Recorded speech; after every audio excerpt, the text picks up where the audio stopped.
Alors ici, nous sommes dans un couloir de retour de salle de traite dans lequel a été intégrée une cage de contention pour lever les pieds que je vais vous présenter. Donc voilà la cage ici, une cage simple qui a été adaptée. Et là, je suis en train de fermer la porte Tornadi, qui est une porte à fermeture intégrale, et la cage est en place. Voilà, j'ai fermé la porte Tornadi. Et maintenant, je vais faire coulisser les deux barrières de façon à avoir accès à la vache. Et donc, on a une cage de contention parfaitement opérationnelle avec un accès de chaque côté pour les pattes antérieures en particulier. On va lever les pieds, tout est en place, il y a de la lumière, il y a un moteur pour lever les pieds. Très pratique, la vache ne pose aucun problème pour entrer. Une fois la vache en place, on va la bloquer sans serrer trop ce système. Et on va lever le pied. Alors pour lever le pied, on a deux possibilités. Soit on lève à partir du pâturon, soit à partir du jarret. Nous, on opte plutôt pour travailler avec le jarret parce que ça respecte beaucoup mieux l'équilibre de la vache. Il faut simplement prendre la précaution en posant la sangle de se mettre sur le côté de façon à ne pas prendre un coup, sachant qu'au moment où on va lever la vache, bien évidemment, elle va se défendre un peu parce qu'elle n'est pas dans sa position d'équilibre.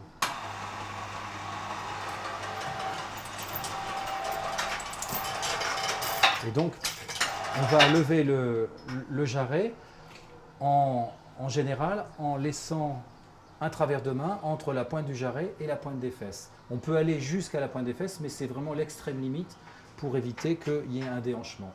Et de cette façon-là, la vache est en équilibre sur ses 4 membres. Il y a un membre au plafond, 3 membres par terre.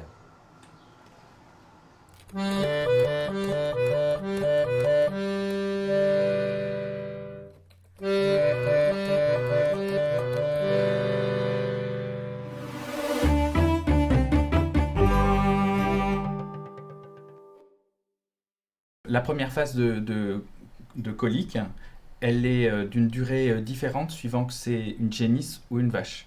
Chez une génisse, ça va durer plutôt 3 ou 4 heures, enfin en moyenne, hein. Après il y a des génisses plus rapides et d'autres plus longues. Et chez les vaches, on va être autour de 2 heures. Ensuite, entre la rupture de la première poche des os et la deuxième poche des os, qui constitue la seconde phase, on a à peu près 2 heures également. Et une fois que la deuxième poche des os est rompue, il faut que le veau soit là dans l'heure et demie qui suit, pas plus. Sinon, il va y avoir une souffrance du veau. Ah, bouge-toi, la mère.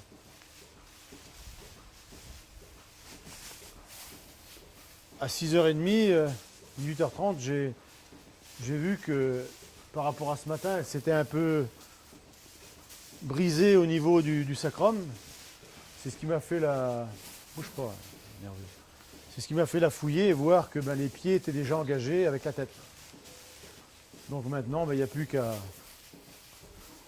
attendre qu'elle commence à se coucher et puis commencer à pousser.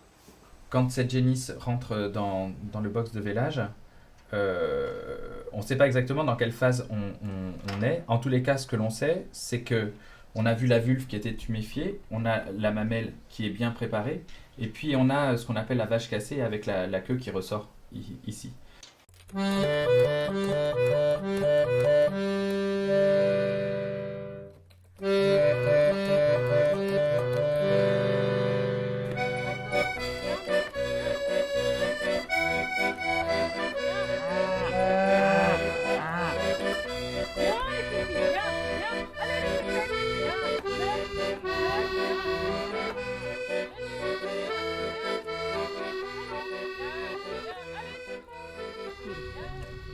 Donc moi je laisse les cornes parce que les vaches en ont besoin. Elles en ont besoin pour se gratter. Voilà, elles en ont besoin pour communiquer entre elles. En plein air, c'est très très rare de pouvoir approcher des animaux comme ça. Le faire à 1 mois tel que c'est là, c'est vrai qu'il faut avoir une relation animale importante. Pour des raisons de bien-être animal, le Conseil de l'Europe recommande de pratiquer l'ébourgeonnage sur des animaux les plus jeunes possibles. Au-delà de 4 semaines d'âge, le recours à une anesthésie locale est obligatoire. Pour faire de l'écornage avant 4 semaines, il existe différents types de matériel, que ce soit électrique, que ce soit au gaz, que ce soit sur accumulateur. Et chaque personne ou chaque éleveur va s'approprier la méthode. Ce n'est pas une méthode qu'on va dire à l'éleveur il faut absolument le faire comme ça. Non, chaque éleveur va s'approprier la méthode et trouver la méthode qui va lui convenir.